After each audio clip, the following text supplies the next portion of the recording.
عجب فریبی داره این. خیلی تمیزه. باور کن. باور کن. یه تشدید باور کن. باور کن.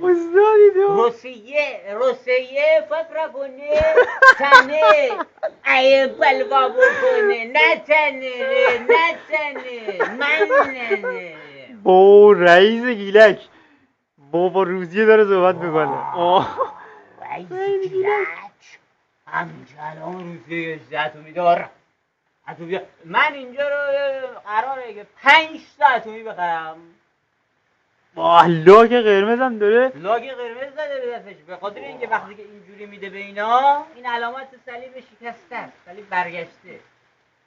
بابا این صلیب راسته، این صلیب برگشته و لاک قرمز هم زده در زیاش میگذاره به این شکل جلوی لب خوشگلش میگیره، لبش هم قرمزه و اونجوری بیان میکنه. همیشه